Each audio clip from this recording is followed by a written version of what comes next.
Friends ನೋಡಿ, ಇಂದು ಗುರುವಾರ August 6 2026 ಇಂದಿನ ಪ್ರಜಾವಾಣಿ ಪತ್ರಿಕೆಯಲ್ಲಿ ಏನೇನೆಲ್ಲ ಆರ್ಟಿಕಲ್ ಬಂದಿದ್ದಾವೆ, ಯಾಕೆ ನಾನು ಬರೆದಿರುವಂಥ ನೋಟ್ಸಿಂದ ಪ್ರಶ್ನೆಗಳು ಬಂದಿದ್ದಾವೆ ಅಂತ ಹೇಳ್ತೀನಿ, ಯಾಕೆ ನಾವು ಕೊಡುವಂಥ ಟೆಸ್ಟ್ ಸೀರೀಸ್ ನಿಮಗೆ ಉಪಯೋಗ ಆಗುತ್ತೆ ಅಂತ ಹೇಳ್ತೀನಿ.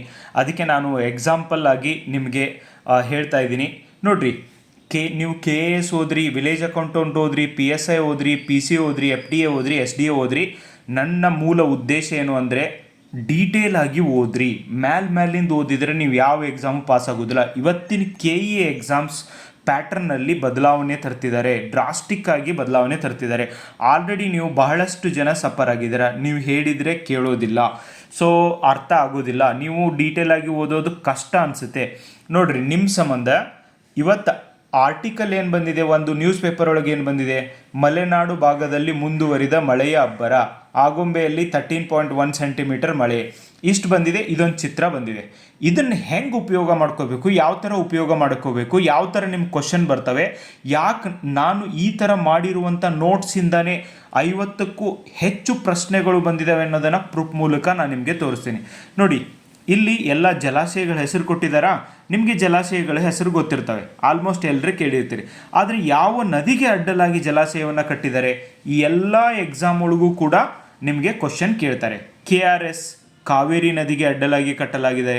ಹಾರಂಗಿ, ಹಾರಂಗಿ ನದಿ ಇದು ಕಾವೇರಿ ನದಿ ಉಪನದಿಯೇ. ಕಬಿನಿ ಕೂಡ ಕಾವೇರಿ ನದಿ ಉಪನದಿಯೇ, ಕಬಿನಿ ಜಲಾಶಯ. ಹೇಮಾವತಿ ನದಿಗೆ ಅಡ್ಡಲಾಗಿ ಕಟ್ಟಲಾಗಿದೆ. ಲಿಂಗನಮಕ್ಕಿ ಶರಾವತಿ. ಸೂಪಾ ಡ್ಯಾಮ್ ಇದು ಕಾಳಿ ನದಿಗೆ ಅಡ್ಡಲಾಗಿ. ಮಾನಿ ರಿವರ್ ಇದು ನೇತ್ರಾವತಿಯ ಉಪನದಿ ಆಗೈತಿ. ತುಂಗಭದ್ರಾ ನದಿಗೆ ಅಡ್ಡಲಾಗಿ. ಮಲಪ್ರಭಾ, ಘಟಪ್ರಭಾ, ತುಂಗಭದ್ರಾ ನದಿಗೆ ಅಡ್ಡಲಾಗಿ. ಭದ್ರಾ ನದಿಗೆ ಅಡ್ಡಲಾಗಿ. ಆಲ್ಮಟ್ಟಿ ಕೃಷ್ಣಾ ನದಿಗೆ ಅಡ್ಡಲಾಗಿ. ಒಂದು ಈ ಎಲ್ಲ ಹೆಸರುಗಳು. ಎರಡನೇದು ಇದರ ಡಿಸ್ಟಿಕ್, ಯಾವ ಜಿಲ್ಲೆಯಲ್ಲಿ ಬರ್ತವೆ, ಇದಕ್ಕೆ ಮತ್ತೆ ಹೆಸರು ಏನಾದರೂ ಇದೆಯಾ ಡ್ಯಾಮ್ಗಳಿಗೆ. ನೋಡ್ರಿ, ಒಂದೇ ಒಂದು ಫೋಟೋ ನ್ಯೂಸ್ ಪೇಪರ್ನಾಗ ಬಂದಿದ್ದರಿಂದ ನಿಮಗೆ ಈ ಜಾಗ್ರಫಿ ಇಶ್ಯೂನೇ ಕವರ್ ಆಯ್ತು. ಅದ್ರ ಜೊತೆಗೆ ಇವತ್ತಿನ ಪೇಪರ್ ಒಳಗೆ ಇದು ಕೂಡ ಬಂದಿದೆ, ಗಗನಚುಕ್ಕಿ. ಸೊ ನೋಡ್ರಿ, ನದಿ ಯಾವ ನದಿಗೆ ಅಡ್ಡಲಾಗಿ, ಶಿವನ ಸಮುದ್ರ ಜಲಪಾತ ಇರೋದು ಕಾವೇರಿ ನದಿಗೆ ಅಡ್ಡಲಾಗಿ. ಏನಪ್ಪ ಇದ್ರ ಇಂಪಾರ್ಟೆನ್ಸ್, ಇವೆಲ್ಲ ಕ್ವಶನ್ ಬಂದಿದ್ವಾ, ಇವೆಲ್ಲ ಕ್ವಶನ್ ಕೇಳ್ಯಾರ. ಮುಂದಿನ VAO KS FDA SDA ಗ್ರೂಪ್ಸಿಗೆ ಕೇಳಕ್ಕೆ ಬೇಕು. ಅದಕ್ಕಂದ್ರೆ ಇದು ಜಾಗ್ರಫಿ ಅಲ್ವಾ. ಸೊ ಜಾಗ್ರಫಿ ಬಿಟ್ಟು ಅವ್ರು ಏನು ಕೇಳ್ತಾರೆ, ಕರ್ನಾಟಕ ಜಾಗ್ರಫಿ. ಏಷ್ಯಾದ ಮೊದಲ ಪ್ರಮುಖ ಜಲವಿದ್ಯುತ್ ಉತ್ಪಾದನೆ ಮಾಡಿದ್ದು 1902 ಅಲ್ಲಿ ಮೊದಲು ಬಾರಿಗೆ. ಮತ್ತು ಕೋಲಾರದ ಚಿನ್ನದ ಗಣಿಗೆ ಮೊದಲು ಬಾರಿಗೆ ಈ ಒಂದು ಎಲೆಕ್ಟ್ರಿಸಿಟಿನ ಪ್ರೊವೈಡ್ ಮಾಡಿದ್ದು. ಆಮೇಲೆ ಇದರ ಪ್ರಮುಖ ರೂವಾರಿಗಳು ಗಗನಚುಕ್ಕಿ ಮತ್ತು ಇದಕ್ಕೆ ಶಿವನ ಸಮುದ್ರದಲ್ಲಿ ಎಲೆಕ್ಟ್ರಿಸಿಟಿ ಉತ್ಪಾದನೆ ಮಾಡಲಿಕ್ಕೆ ಪ್ರಮುಖ ರೂವಾರಿಗಳು. ಇದ್ರ ಮೇಲೇ ಕ್ವಶನ್ ಕೇಳ್ಯಾರ ಭಾಳ ಸರ್ತಿ. ಅಂದಿನ ಮೈಸೂರಿನ ದಿವಾನರಾದ K ಶೇಷಾದ್ರಿ ಅಯ್ಯರ್ ಇವರು ದಿವಾನ್ರಿದ್ರು. ಇವ್ರ ಕಾಲದೊಳಗೆ ಇದು ಪ್ರಾರಂಭ ಆಯ್ತು ಪ್ರಾಜೆಕ್ಟು. ಆಮೇಲೆ ಮುಂದೆ ಸರ್ M ವಿಶ್ವೇಶ್ವರಯ್ಯನವರ ಕಾಲದೊಳಗೆ ಇದು ಮುಕ್ತಾಯ ಆಗುತ್ತೆ. This is how you have to read. ನೀವು ಈ ಥರ ಡೀಟೇಲ್ ಆಗಿ ಓದಬೇಕು.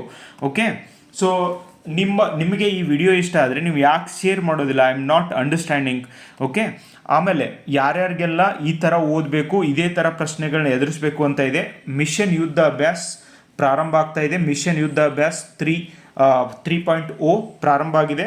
ಕನಮಡಿ ಇನ್ಸ್ಟಿಟ್ಯೂಟ್ ಅಂತ ಹೇಳಿ ನಿಮಗೆ ಆ್ಯಪ್ ಸಿಗ್ತೈತಿ. ಆನ್ಲೈನ್ ಟೆಸ್ಟ್ ಬರೆಯೋರು ಇವತ್ತೇ ಜಾಯ್ನ್ ಆಗಿರಿ, ಲೇಟ್ ಮಾಡಬೇಡ್ರಿ. ನಾನು ನನ್ನ ಪೇಜ್ನಲ್ಲಿ ಅದಕ್ಕೆ ಪಿನ್ ಮಾಡೀನಿ. ಯಾರ್ಯಾರು VAO ಎಕ್ಸಾಮ್ ಬರೆಯತ್ತೀರಿ, ಮುಂದೆ KAS ಬರೆಯೋರಿದ್ದೀರಿ, PSI ಬರೆಯೋರಿದ್ದೀರಿ, PC ಬರೆಯೋರಿದ್ದೀರಿ, FDA SDA ಬರೆಯೋರಿದ್ದೀರಿ, GK paper ನಿಮಗೆ ಹೆಲ್ಪ್ ಆಗುತ್ತೆ.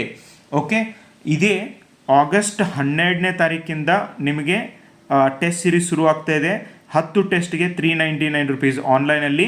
ಆಫ್ಲೈನಲ್ಲಿ ಬರೋರಿಗೆ 499 ರುಪೀಸ್ ಇದೆ. ನೀವು ಸಂಸ್ಥೆಗೆ ಬಂದು ಬರಿಬೋದು. Only 200 students are allowed in offline. ಆದಷ್ಟು ಬೇಗ ಜಾಯ್ನ್ ಆಗಿರಿ. ನೀವು ಕೂಡ ಎಕ್ಸ್ಪೀರಿಯನ್ಸ್ ಮಾಡಿರಿ ಯಾವ ಥರ ಹೇಳಿರುವಂಥ ಪ್ರಶ್ನೆಗಳು ಯಾಕೆ ಬರ್ತವೆ. ನಿಮ್ಮ ಸಂಬಂಧ ಗಂಟೆಗಟ್ಟಲೆ ಕೂತು ಇದನ್ನು ಬರೆದಿರ್ತೀನಿ, ಇದನ್ನು ನೋಟ್ಸ್ ಮಾಡಿರ್ತೀನಿ, ಯಾವ್ಯಾವ ಕ್ವಶನ್ ಬಂದಿರ್ತಾವೆ ಅಂತ ಹೇಳಿರ್ತೀನಿ.